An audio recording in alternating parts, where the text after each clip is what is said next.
Hello students, I am going to start second lecture of array. Array are a fundamental non-primitive data structure in computer science. They are defined as a fixed size ordered collection of elements of the same data type stored in a contiguous memory location. And some basic characteristics of arrays are homogeneous in nature. It means all elements with an array must be of the same data type. For example, an array of integers, an array of string fixed size. Once an array is declared with a specific size, its size cannot be changed during runtime. This means the number of elements it can hold is predetermined. And the third characteristic is contiguous memory allocation. It means elements of arrays are stored in adjacent memory location. This allows for efficient access to individual elements. Fourth characteristics are indexed access. Each element in an array is accessed using an index or subscript, typically starting from 0. This provides direct access to any element in constant time. Big O 1 linear structure. Array are considered a linear data structure because elements are arranged in a sequential manner. For example, if we define a number int num is equal to 5, then num is 10, 20, 30, 40, 50 and so on. Advantages of array: efficient random access to element due to contiguous memory and index access, good for storing and processing large amount of homogeneous data. Disadvantages of array: fixed size can lead to wasted memory if not fully utilized or require resizing and copying it. More space is needed. Insertion and deletion of elements in the middle of the array cannot be inefficient as it requires shifting subsequent elements. Array introduction.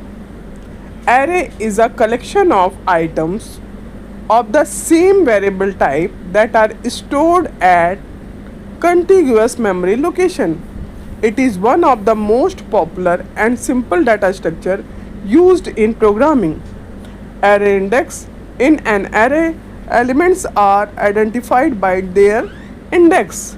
Array index starts from 0. Array elements. Elements are items stored in array and can be accessed by their index. Array length. The length of an array is determined by the number of elements it contains. Memory representation of an array. In an array, all the elements are stored in contiguous memory location. So if we initialize an array, the elements will be allocated subsequently in memory. This allows for efficient access and manipulation of elements. The question arises, how to declare an array? Array declaration is very easy. In initialization of array, we can initialize array can be initialized in different way in different languages. Why do we need arrays? Assume there is a class of 5 students, and if we have it keep records of their marks in examination, then we can do this by declaring 5 variables individual and keeping track of records. But what if the number of students become very large? It would be challenging in the manipulate and maintain the data. What it means is that we can use normal variables v1, v2, v3 when we have an small number of objects. But if you want to store a large number of instances, it becomes difficult to manage them with normal variable. The idea of an array is represent many instances in one variable.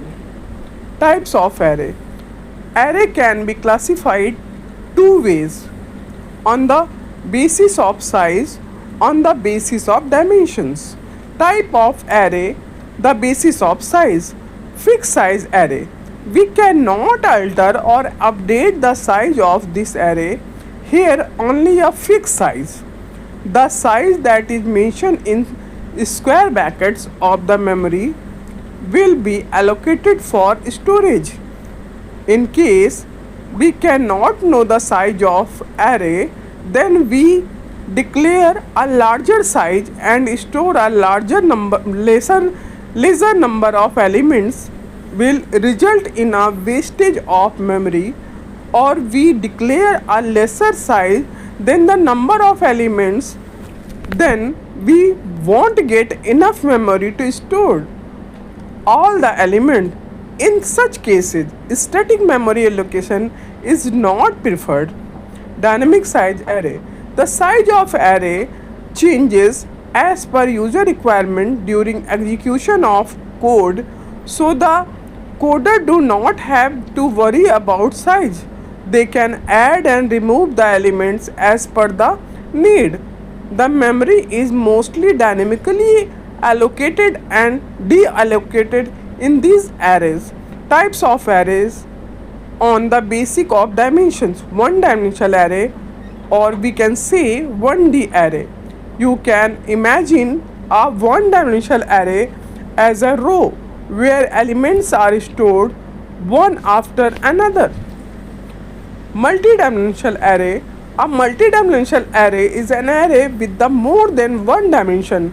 We can use multi-dimensional array to store complex data in the form of table, etc. We have 2D arrays, 3D arrays, 4D arrays, and so on. Two-dimensional arrays. 2D array are, for example, or we can use matrix. 2D dimensional arrays can be considered as an array of arrays, or as a matrix considering the rows and columns. Three-dimensional array. Three-dimensional array. A three-dimensional array contains 3 dimensions, so it can be considered as an array of two-dimensional arrays. Operations on array. Array traversal. Array traversal refers to the process of accessing or processing each data elements of an array subsequently. This is one of the most fundamental operations in programming, as arrays are widely used data structure for storing multiple elements in the single variable. How array traversal works? When the array is created, it occupies a contiguous block of memory where elements are stored in an indexed manner. Each element can be accessed using its index, which starts from 0 in most programming languages. For example, consider an array containing 5 integers. Array is equal to 10, 20, 30, 40, 50 within brackets. Here, the first element 10 is at index 0. The second element 20 is at index 1. The last element 50 is at index 4. Array traversal means accessing each element from start to end or sometimes in reverse order, usually by using a loop. Types of array traversal: sequential, reverse traversal, insertion in array, deletion in array, and searching in array. We can call linear search or binary search is the efficient search for the sorted array. Thank you.